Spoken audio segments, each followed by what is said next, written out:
there, today I'm here to bring you the spring reading tag. This was created by Amy Jane Smith, whom I will link down below. She's excellent and has done a few seasonal tags. She did an autumn one and a winter one last year, which were both fantastic, and I would definitely recommend checking her out. And I was tagged by Angelica Kofa, whom again I will link down below, and again I would definitely recommend checking her out. I'm going to be looking just behind the camera throughout because that is where I've got the questions, because as usual I haven't bothered to learn them by heart. I have filmed this before, however I've lost the footage, so here we go again. So the first question: what books are you most excited to read over the next few months? Now the answer I've got for these are books that you're probably a bit fed up of hearing about by now, and those are the Salt books that I'm reading for my independent publisher series. I will link details of that down below.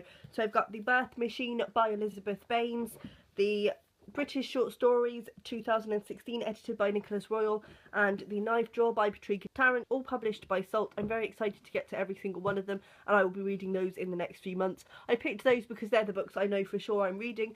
I'm purposefully not setting myself too far in advance TBRs because they're just too much for me to deal with. I'm also hoping to read Gone with the Wind soon, which is another one that I'm really excited to get to, but we'll see how that goes. The next question: what book most makes you think of spring for whatever reason? This was a hard one to answer because I don't normally read by the seasons, but I would say the only book I could think of was East of Eden by John Steinbeck, for no real reason other than the fact that I read it in spring. I also think it's a fantastic one for the longer days because it's quite long and sprawling and you can really get stuck into it, and it kind of, I don't know, it just puts me in the spring frame of mind. It's not the most positive book, it is by John Steinbeck, but it has that kind of, I suppose, more summery vibe. But as I say, I read it sort of towards the beginning of summer, end of spring, so it was the only book that I could associate with this time of year. Then number 3, The Days Are Getting Longer. What is the longest book you've read? And that is The Luminaries by Eleanor Catton. Again, actually, this was one that I could have recommended for spring because, again, I read it last spring, and I think, again, it's got that really long, you can really get stuck into it, and it's a lot of fun, and it's really light, and it just kind of puts me in mind of spring. So this is the longest book. This is 832 pages. As you can see, it is really long.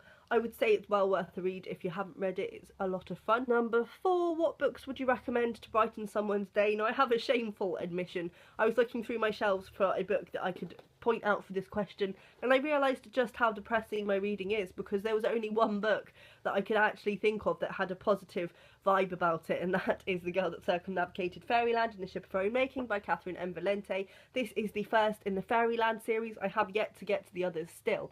But this is a lot of fun. Obviously it's a kids book, so it's a lot lighter, and it's just a really good read. If you haven't read it, I would definitely recommend, even if you don't necessarily like children's fiction, because I think this is one of those children's books that's very much aimed towards adults as much as it is towards kids. It's so good. Number 5, Spring Brings New Life in Literature. Think up a book that doesn't exist but you wish it did.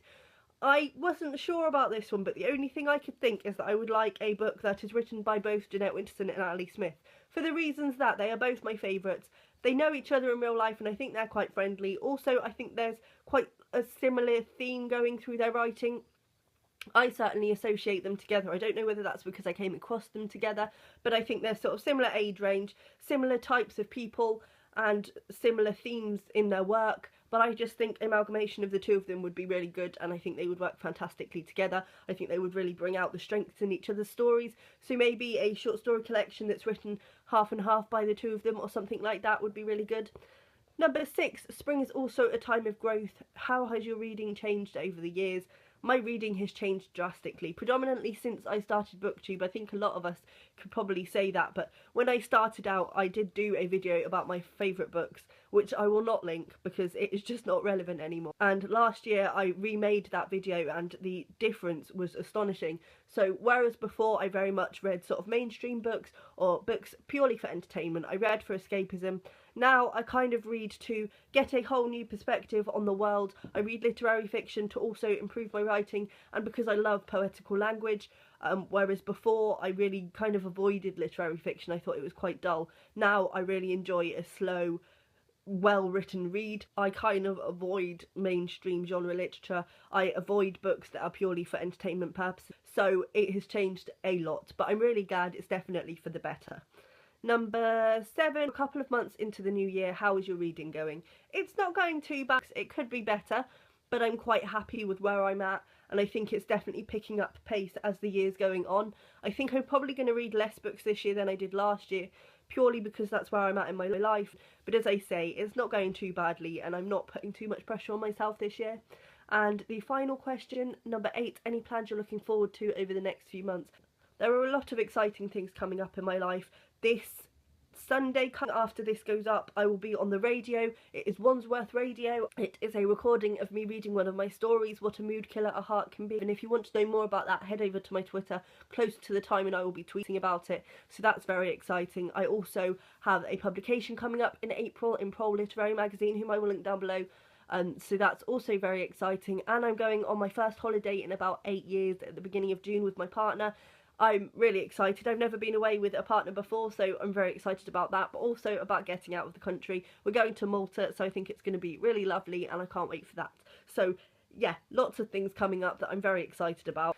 So I'm going to tag Velma from Velma Vlogs and Leanne from Leanne Rose, and anybody else who wants to do this, link me down below and I will check your video out, and I'll see you next time. Bye!